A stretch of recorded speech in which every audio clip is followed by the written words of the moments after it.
ମୋ ନାଁ ନବ। ଆମର ଗାଁର ନାଁ ଥିଲା ବଡ଼ସାହି। ଛୋଟ ଗାଁ, ଚାରିପଟେ ଧାନକ୍ଷେତ, ନାଳା, ଆଉ ଗାଁର ପଶ୍ଚିମ ପଟେ ଏକ ପୁରୁଣା ବରଗଛ। ଲୋକେ କହୁଥିଲେ ସେଠି ରାତିରେ ଦେଉଳି ଆଲୋକ ଦେଖାଯାଏ। କିନ୍ତୁ ମୁଁ ଏହାକୁ କେବେ ବିଶ୍ୱାସ କରୁନଥିଲି। ମୁଁ ଗରିବ ଚାଷୀ ପୁଅ। ବାପା ଛୋଟବେଳେ ମରିଗଲେ। ଘରେ ମା ଓ ମୁଁ। ମୋ ଦିନ ଆରମ୍ଭ ହୁଏ ସକାଳ ଫଟାରୁ, ଗାଈକୁ ଘାସ, ପରେ କ୍ଷେତକୁ ଯାଇ ମାଟି ତୋଳା। ସେଦିନ ମଧ୍ୟ ସେହିପରି। ଶୀତ ଦିନ, ଚାରିଦିଗରେ କୁହୁଡ଼ି। ମା ମୋତେ କହିଲା, ନବ, ଆଜି ପଶ୍ଚିମ କ୍ଷେତଟା ମାଟି ସମ କରିଦେ। ଆସନ୍ତାକାଲି ବିଆ ପକାଇବା। ମୁଁ କୁଦାଳ ନେଇ ଯାଇ ପହଞ୍ଚିଲି ବରଗଛ ପାଖର କ୍ଷେତକୁ। ପ୍ରଥମେ ସବୁ ସାଧାରଣ ଥିଲା। ପକ୍ଷୀ ଡାକୁଥିଲେ, ପବନ ବହୁଥିଲା। ହଠାତ୍ ଟାଙ୍ଗ୍, ମୋ କୁଦାଳ କିଛି କଠିନ ଜିନିଷକୁ ଲାଗିଗଲା। ମୁଁ ଭାବିଲି ପାଥର ହେବ। ପୁଣି ମାରିଲି, ଟଙ୍ଗ୍ ଟ୍ୟାଙ୍ଗ୍। ଏବେ ମୋତେ ସନ୍ଦେହ ହେଲା। ମାଟିକୁ ହାତରେ ହଟାଇବାକୁ ଲାଗିଲି। ଧୀରେ ଧୀରେ ମାଟି ଭିତରୁ କିଛି ହଳଦିଆ ଆଲୋକ ଚମକିଲା। ମୋ ହୃଦୟ ଜୋରରେ ଧଡ଼କିଲା। ଏହା କ'ଣ? ମୁଁ ଆଉ ମାଟି ହଟାଇଲି ଏବଂ ମୋ ହାତ କମ୍ପିଗଲା। ମାଟି ଭିତରେ ଥିଲା ଛୋଟ ଗୋଟେ ସୁନାର ମୂର୍ତ୍ତି। ଏକ ଦେବୀଙ୍କ ମୂର୍ତ୍ତି, ମୁହଁରେ ହସ। ଆଖି ଦେଖିଲେ ଲାଗୁଥିଲା ଯେପରି ସେ ଜୀବନ୍ତ। ମୁଁ ଡରିଗଲି। ସେଠି ହଠାତ୍ ଥଣ୍ଡା ପବନ ବହିଗଲା। ବରଗଛର ପତ୍ର ଜୋରରେ ହଲୁଡ଼ିଲା ଏବଂ ମୋ କାନ ପାଖରେ କିଏ ଧୀରେ କହିଲା, ନବ, ମୋତେ ଘରକୁ ନେଇଯା। ମୁଁ ପଛକୁ ଘୂରି ଦେଖିଲି, କେହି ନାହିଁ। ମୋ ଶରୀର ଗଡ଼ଗଡ଼ କମ୍ପିଲା। ମୁଁ ମୂର୍ତ୍ତିଟାକୁ କପଡ଼ରେ ମୁଡ଼ି ଘରକୁ ଦୌଡ଼ି ଆସିଲି। ଘରକୁ ପହଞ୍ଚି ମାକୁ ଦେଖାଇଲି। ମା ଦେଖିବା ସାଥୀ ସାଥୀ ମାଟିରେ ବସିପଡ଼ିଲା। ହେ ମା, ଏହା ତ ଲକ୍ଷ୍ମୀ ଠାକୁରାଫ। ସେଦିନ ରାତିରେ ଆମେ ମୂର୍ତ୍ତିକୁ ଧୋଇ ପୂଜା କଲୁ। କିନ୍ତୁ ସେଇ ରାତିରେ ଯାହା ହେଲା, ମୋ ଜୀବନ ସବୁଦିନ ପାଇଁ ବଦଳିଗଲା। ରାତି ଧମଟା। ମୁଁ ଘୁମୁଥିଲି। ହଠାତ୍ ଘର ଭିତରେ ଆଲୋକ ହେଲା। ମୁଁ ଆଖି ଖୋଲି ଦେଖିଲି, ମୂର୍ତ୍ତି ଥିବା ଘରୁ ସୁନାର ଆଲୋକ ବାହାରୁଛି ଏବଂ ଦୁଆର ଆପେ ଆପେ ଖୋଲିଗଲା। ମୁଁ ଧୀରେ ଭିତରକୁ ଗଲି। ଦେଖିଲି ମୂର୍ତ୍ତିଟା ଆଉ ମାଟିରେ ନୁହେଁ, ସେଟା ଆକାଶରେ ଭାସୁଛି। ଆଉ ମୋ ସାମ୍ନାରେ ଏକ ଦେବୀଙ୍କ ଆକାର ଦେଖାଗଲା। ସେ ମୋତେ କହିଲେ, ନବ, ମୁଁ ଏ ଗାଁର ରକ୍ଷା କରିବାକୁ ଆସିଛି, କିନ୍ତୁ ଏକ ବଡ଼ ଅପଦା ଆସୁଛି। ମୁଁ ଭୟରେ ପଚାରିଲି, କ'ଣ ଅପଦା ମା? ସେ କହିଲେ, 3 ଦିନ ମଧ୍ୟରେ ମାଟି ତଳର ଗୁପ୍ତ ଶକ୍ତି ଜାଗିଉଠିବ। ମୋ ହୃଦୟ ଥମକିଗଲା। ଦେବୀଙ୍କ କଥା ଶୁଣି ମୋ ପାଦ ତଳୁ ମାଟି ଖସିଗଲା। ମୁଁ ପଚାରିଲି, ମା, ସେହି ଗୁପ୍ତ ଶକ୍ତି କ'ଣ? ଆମେ କେମିତି ରକ୍ଷା ପାଇବୁ? ଦେବୀ ଗମ୍ଭୀର ସ୍ୱରରେ କହିଲେ, ସେହି ବରଗଛ ମୂଳେ କେବଳ ମୁଁ ନଥିଲି, ବରଂ ଗୋଟିଏ ଅଭିଶପ୍ତ ଶକ୍ତି ମଧ୍ୟ ବନ୍ଦୀ ହୋଇ ରହିଥିଲା। ତୁମେ ମାଟି ଖୋଳିବା ଯୋଗୁଁ ସେହି ବନ୍ଧନ ଦୁର୍ବଳ ହୋଇଯାଇଛି। ଯଦି ସେହି ଅସୁର ଶକ୍ତି ବାହାରି ଆସେ, ତେବେ ପୂରା ଗାଁ ଛାରଖାର ହୋଇଯିବ। ତାପରେ 3 ଦିନ ମୋ ପାଇଁ କୌଣସି ଦୁଃସ୍ୱପ୍ନଠାରୁ କମ୍ ନଥିଲା। ପ୍ରଥମ ଦିନ ଗାଁର ସବୁ କୂଅ ଶୁଖିଗଲା। ଆକାଶର ରଙ୍ଗ ରକ୍ତ ଭଳି ନାଲି ଦେଖାଗଲା। ଲୋକେ ଭୟଭୀତ ହୋଇ ପରସ୍ପରକୁ ପଚାରିଲେ, ଏହା କ'ଣ ହେଉଛି? ମୁଁ କିନ୍ତୁ ଚୁପ୍ ରହିଲି, କାରଣ ଦେବୀ ମୋତେ କାହାକୁ କିଛି କହିବାକୁ ମନା କରିଥିଲେ। ଦ୍ୱିତୀୟ ଦିନ ସେହି ପୁରୁଣା ବରଗଛରୁ ଭୟଙ୍କର ଗର୍ଜନ ଶୁଣାଗଲା। ଗାଁର ପଶୁପକ୍ଷୀମାନେ ପାଗଳଙ୍କ ଭଳି ଏଣେତେଣେ ଦୌଡ଼ିବାକୁ ଲାଗିଲେ। ମା କାନ୍ଦି କାନ୍ଦି କହିଲା, ନବ, ଏ ମୂର୍ତ୍ତି ଆମ ପାଇଁ କ'ଣ ଆଣିଛି କେଜାଣି? କିନ୍ତୁ ମୁଁ ଜାଣିଥିଲି, ଏହା ପରୀକ୍ଷାର ସମୟ। ତୃତୀୟ ଦିନ, ଅନ୍ତିମ ରାତି। ରାତି ଠିକ୍ ଧମଟା। ଗାଁରେ ଏକ ପ୍ରଳୟଙ୍କରୀ ଭୂମିକମ୍ପ ଅନୁଭୂତ ହେଲା। ମୁଁ ଦେବୀଙ୍କ ମୂର୍ତ୍ତିକୁ ଧରି ସେହି ବରଗଛ ପାଖକୁ ଦୌଡ଼ିଲି। ସେଠାରେ ଦେଖିଲି, ମାଟି ଫାଟି କଳା ଧୂଆଁ ବାହାରୁଛି। ଦେବୀଙ୍କ ଶବ୍ଦ ମୋ କାନରେ ପୁଣି ଗୁଞ୍ଜରି ଉଠିଲା, ନବ, ମୂର୍ତ୍ତିକୁ ସେହି ଫାଟ ଭିତରେ ରଖିଦିଅ।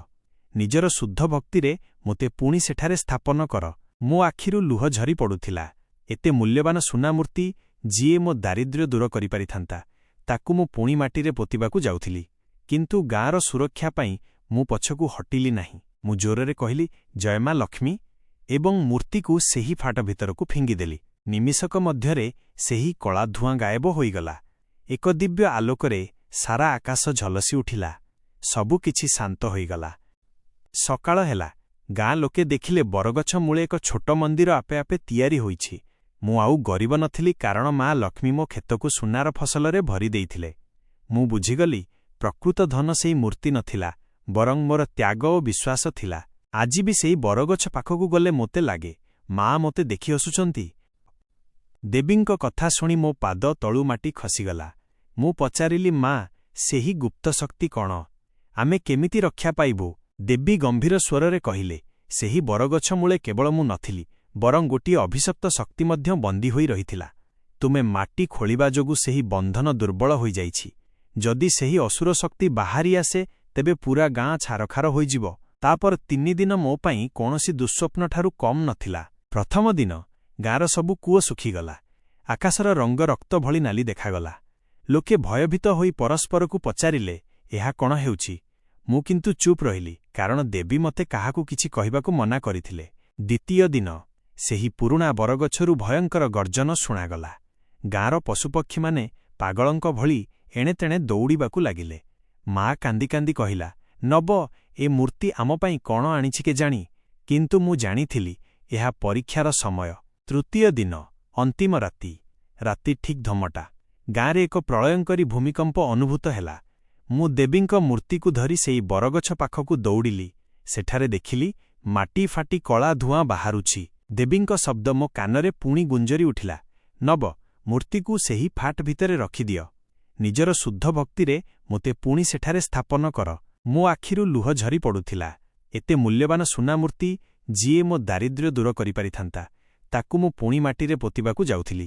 କିନ୍ତୁ ଗାଁର ସୁରକ୍ଷା ପାଇଁ ମୁଁ ପଛକୁ ହଟିଲି ନାହିଁ। ମୁଁ ଜୋରରେ କହିଲି, ଜୟ ମା ଲକ୍ଷ୍ମୀ, ଏବଂ ମୂର୍ତ୍ତିକୁ ସେହି ଫାଟ ଭିତରକୁ ଫିଙ୍ଗିଦେଲି। ନିମିଷକ ମଧ୍ୟରେ ସେହି କଳା ଧୂଆଁ ଗାୟବ ହୋଇଗଲା। ଏକ ଦିବ୍ୟ ଆଲୋକରେ ସାରା ଆକାଶ ଝଲସି ଉଠିଲା।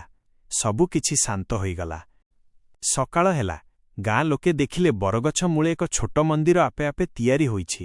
ମୁଁ ଆଉ ଗରିବ ନଥିଲି, କାରଣ ମା ଲକ୍ଷ୍ମୀ ମୋ କ୍ଷେତକୁ ସୁନାର ଫସଲରେ ଭରି ଦେଇଥିଲେ। ମୁଁ ବୁଝିଗଲି, ପ୍ରକୃତ ଧନ ସେହି ମୂର୍ତ୍ତି ନଥିଲା, ବରଂ ମୋର ତ୍ୟାଗ ଓ ବିଶ୍ୱାସ ଥିଲା। ଆଜି ବି ସେହି ବରଗଛ ପାଖକୁ ଗଲେ ମୋତେ ଲାଗେ, ମା ମୋତେ ଦେଖି ହସୁଛନ୍ତି। ମୋ ନାଁ ନବ। ଆମର ଗାଁର ନାଁ ଥିଲା ବଡ଼ସାହି। ଛୋଟ ଗାଁ, ଚାରିପଟେ ଧାନକ୍ଷେତ, ନାଳା, ଆଉ ଗାଁର ପଶ୍ଚିମ ପଟେ ଏକ ପୁରୁଣା ବରଗଛ। ଲୋକେ କହୁଥିଲେ ସେଠି ରାତିରେ ଦେଉଳି ଆଲୋକ ଦେଖାଯାଏ। କିନ୍ତୁ ମୁଁ ଏହାକୁ କେବେ ବିଶ୍ୱାସ କରୁନଥିଲି। ମୁଁ ଗରିବ ଚାଷୀ ପୁଅ। ବାପା ଛୋଟବେଳେ ମରିଗଲେ। ଘରେ ମା ଓ ମୁଁ। ମୋ ଦିନ ଆରମ୍ଭ ହୁଏ ସକାଳ ଫଟାରୁ। ଗାଈକୁ ଘାସ, ପରେ କ୍ଷେତକୁ ଯାଇ ମାଟି ତୋଳା। ସେଦିନ ମଧ୍ୟ ସେହିପରି। ଶୀତ ଦିନ। ଚାରିଦିଗରେ କୁହୁଡ଼ି। ମା ମୋତେ କହିଲା, ନବ, ଆଜି ପଶ୍ଚିମ କ୍ଷେତଟା ମାଟି ସମ କରିଦେ। ଆସନ୍ତାକାଲି ବିଆ ପକାଇବା। ମୁଁ କୁଦାଳ ନେଇ ଯାଇ ପହଞ୍ଚିଲି ବରଗଛ ପାଖର କ୍ଷେତକୁ। ପ୍ରଥମେ ସବୁ ସାଧାରଣ ଥିଲା। ପକ୍ଷୀ ଡାକୁଥିଲେ, ପବନ ବହୁଥିଲା। ହଠାତ୍ ଟାଙ୍ଗ୍, ମୋ କୁଦାଳ କିଛି କଠିନ ଜିନିଷକୁ ଲାଗିଗଲା। ମୁଁ ଭାବିଲି ପାଥର ହେବ। ପୁଣି ମାରିଲି, ଟଙ୍ଗ୍ ଟ୍ୟାଙ୍ଗ୍। ଏବେ ମୋତେ ସନ୍ଦେହ ହେଲା। ମାଟିକୁ ହାତରେ ହଟାଇବାକୁ ଲାଗିଲି। ଧୀରେ ଧୀରେ ମାଟି ଭିତରୁ କିଛି ହଳଦିଆ ଆଲୋକ ଚମକିଲା। ମୋ ହୃଦୟ ଜୋରରେ ଧଡ଼କିଲା। ଏହା କ'ଣ? ମୁଁ ଆଉ ମାଟି ହଟାଇଲି ଏବଂ ମୋ ହାତ କମ୍ପିଗଲା। ମାଟି ଭିତରେ ଥିଲା ଛୋଟ ଗୋଟେ ସୁନାର ମୂର୍ତ୍ତି। ଏକ ଦେବୀଙ୍କ ମୂର୍ତ୍ତି, ମୁହଁରେ ହସ। ଆଖି ଦେଖିଲେ ଲାଗୁଥିଲା ଯେପରି ସେ ଜୀବନ୍ତ। ମୁଁ ଡରିଗଲି। ସେଠି ହଠାତ୍ ଥଣ୍ଡା ପବନ ବହିଗଲା।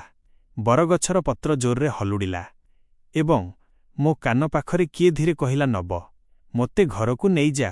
ମୁଁ ପଛକୁ ଘୂରି ଦେଖିଲି କେହି ନାହିଁ। ମୋ ଶରୀର ଗଡ଼ଗଡ଼ କମ୍ପିଲା। ମୁଁ ମୂର୍ତ୍ତିଟାକୁ କପଡ଼ରେ ମୁଡ଼ି ଘରକୁ ଦୌଡ଼ି ଆସିଲି। ଘରକୁ ପହଞ୍ଚି ମାକୁ ଦେଖାଇଲି। ମା ଦେଖିବା ସାଥୀ ସାଥୀ ମାଟିରେ ବସିପଡ଼ିଲା। ହେ ମା, ଏହା ତ ଲକ୍ଷ୍ମୀ ଠାକୁରାଫ। ସେଦିନ ରାତିରେ ଆମେ ମୂର୍ତ୍ତିକୁ ଧୋଇ ପୂଜା କଲୁ। କିନ୍ତୁ ସେଇ ରାତିରେ ଯାହା ହେଲା, ମୋ ଜୀବନ ସବୁଦିନ ପାଇଁ ବଦଳିଗଲା। ରାତି ଧମଟା। ମୁଁ ଘୁମୁଥିଲି। ହଠାତ୍ ଘର ଭିତରେ ଆଲୋକ ହେଲା। ମୁଁ ଆଖି ଖୋଲି ଦେଖିଲି, ମୂର୍ତ୍ତି ଥିବା ଘରୁ ସୁନାର ଆଲୋକ ବାହାରୁଛି ଏବଂ ଦୁଆର ଆପେ ଆପେ ଖୋଲିଗଲା। ମୁଁ ଧୀରେ ଭିତରକୁ ଗଲି।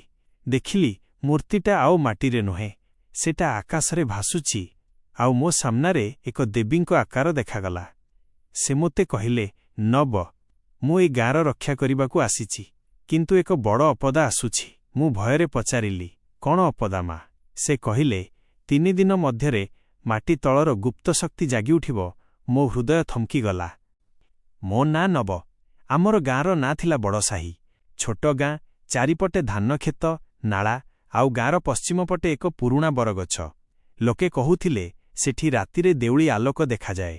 କିନ୍ତୁ ମୁଁ ଏହାକୁ କେବେ ବିଶ୍ୱାସ କରୁନଥିଲି। ମୁଁ ଗରିବ ଚାଷୀ ପୁଅ। ବାପା ଛୋଟବେଳେ ମରିଗଲେ। ଘରେ ମା ଓ ମୁଁ। ମୋ ଦିନ ଆରମ୍ଭ ହୁଏ ସକାଳ ଫଟାରୁ। ଗାଈକୁ ଘାସ, ପରେ କ୍ଷେତକୁ ଯାଇ ମାଟି ତଳା।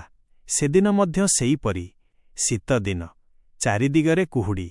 ମା ମୋତେ କହିଲା, ନବ, ଆଜି ପଶ୍ଚିମ କ୍ଷେତଟା ମାଟି ସମ କରିଦେ। ଆସନ୍ତାକାଲି ବିଆ ପକାଇବା। ମୁଁ କୁଦାଳ ନେଇ ଯାଇ ପହଞ୍ଚିଲି ବରଗଛ ପାଖର କ୍ଷେତକୁ। ପ୍ରଥମେ ସବୁ ସାଧାରଣ ଥିଲା। ପକ୍ଷୀ ଡାକୁଥିଲେ, ପବନ ବହୁଥିଲା। ହଠାତ୍ ଟାଙ୍ଗ୍, ମୋ କୁଦାଳ କିଛି କଠିନ ଜିନିଷକୁ ଲାଗିଗଲା। ମୁଁ ଭାବିଲି ପାଥର ହେବ। ପୁଣି ମାରିଲି, ଟଙ୍ଗ୍ ଟ୍ୟାଙ୍ଗ୍। ଏବେ ମୋତେ ସନ୍ଦେହ ହେଲା। ମାଟିକୁ ହାତରେ ହଟାଇବାକୁ ଲାଗିଲି। ଧୀରେ ଧୀରେ ମାଟି ଭିତରୁ କିଛି ହଳଦିଆ ଆଲୋକ ଚମକିଲା। ମୋ ହୃଦୟ ଜୋରରେ ଧଡ଼କିଲା। ଏହା କ'ଣ? ମୁଁ ଆଉ ମାଟି ହଟାଇଲି ଏବଂ ମୋ ହାତ କମ୍ପିଗଲା। ମାଟି ଭିତରେ ଥିଲା ଛୋଟ ଗୋଟେ ସୁନାର ମୂର୍ତ୍ତି। ଏକ ଦେବୀଙ୍କ ମୂର୍ତ୍ତି, ମୁହଁରେ ହସ। ଆଖି ଦେଖିଲେ ଲାଗୁଥିଲା ଯେପରି ସେ ଜୀବନ୍ତ। ମୁଁ ଡରିଗଲି। ସେଠି ହଠାତ୍ ଥଣ୍ଡା ପବନ ବହିଗଲା। ବରଗଛର ପତ୍ର ଜୋରରେ ହଲୁଡ଼ିଲା ଏବଂ ମୋ କାନ ପାଖରେ କିଏ ଧୀରେ କହିଲା, ନବ, ମୋତେ ଘରକୁ ନେଇଯା। ମୁଁ ପଛକୁ ଘୂରି ଦେଖିଲି, କେହି ନାହିଁ। ମୋ ଶରୀର ଗଡ଼ଗଡ଼ କମ୍ପିଲା। ମୁଁ ମୂର୍ତ୍ତିଟାକୁ କପଡ଼ରେ ମୁଡ଼ି ଘରକୁ ଦୌଡ଼ି ଆସିଲି। ଘରକୁ ପହଞ୍ଚି ମାକୁ ଦେଖାଇଲି। ମା ଦେଖିବା ସାଥୀ ସାଥୀ ମାଟିରେ ବସିପଡ଼ିଲା। ହେ ମା, ଏହା ତ ଲକ୍ଷ୍ମୀ ଠାକୁରାଫ। ସେଦିନ ରାତିରେ ଆମେ ମୂର୍ତ୍ତିକୁ ଧୋଇ ପୂଜା କଲୁ।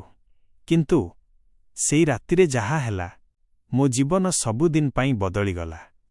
ରାତି ଧମଟା। ମୁଁ ଘୁମୁଥିଲି। ହଠାତ୍ ଘର ଭିତରେ ଆଲୋକ ହେଲା।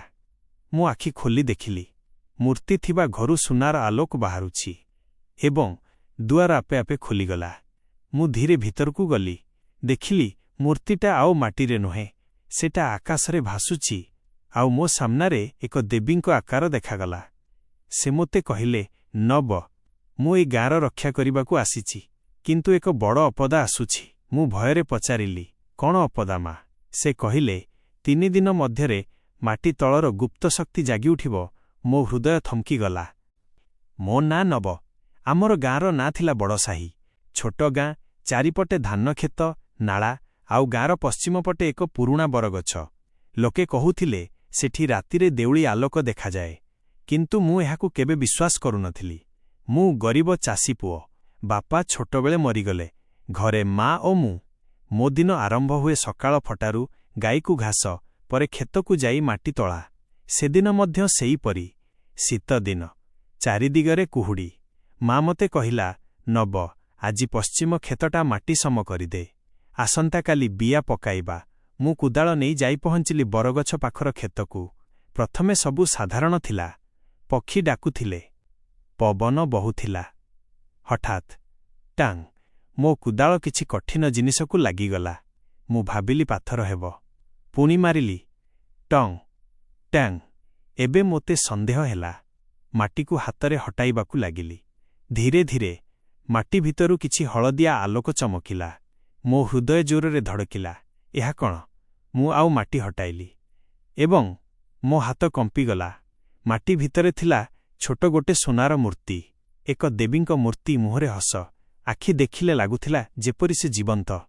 ମୁଁ ଡରିଗଲି। ସେଠି ହଠାତ୍ ଥଣ୍ଡା ପବନ ବହିଗଲା। ବରଗଛର ପତ୍ର ଜୋରରେ ହଲୁଡ଼ିଲା ଏବଂ ମୋ କାନ ପାଖରେ କିଏ ଧୀରେ କହିଲା, ନବ, ମୋତେ ଘରକୁ ନେଇଯା। ମୁଁ ପଛକୁ ଘୂରି ଦେଖିଲି, କେହି ନାହିଁ। ମୋ ଶରୀର ଗଡ଼ଗଡ଼ କମ୍ପିଲା। ମୁଁ ମୂର୍ତ୍ତିଟାକୁ କପଡ଼ରେ ମୁଡ଼ି ଘରକୁ ଦୌଡ଼ି ଆସିଲି। ଘରକୁ ପହଞ୍ଚି ମାକୁ ଦେଖାଇଲି।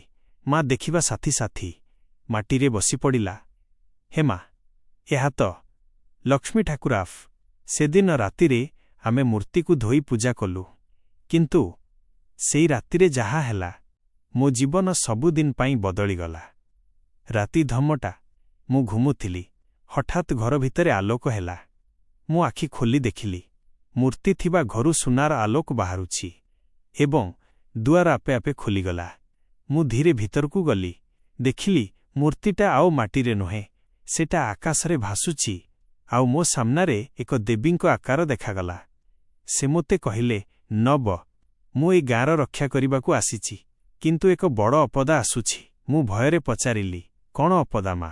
ସେ କହିଲେ, 3 ଦିନ ମଧ୍ୟରେ ମାଟି ତଳର ଗୁପ୍ତ ଶକ୍ତି ଜାଗିଉଠିବ। ମୋ ହୃଦୟ ଥମକିଗଲା। ମୋ ନାଁ ନବ। ଆମର ଗାଁର ନାଁ ଥିଲା ବଡ଼ସାହି। ଛୋଟ ଗାଁ, ଚାରିପଟେ ଧାନକ୍ଷେତ, ନାଳା, ଆଉ ଗାଁର ପଶ୍ଚିମ ପଟେ ଏକ ପୁରୁଣା ବରଗଛ। ଲୋକେ କହୁଥିଲେ ସେଠି ରାତିରେ ଦେଉଳି ଆଲୋକ ଦେଖାଯାଏ।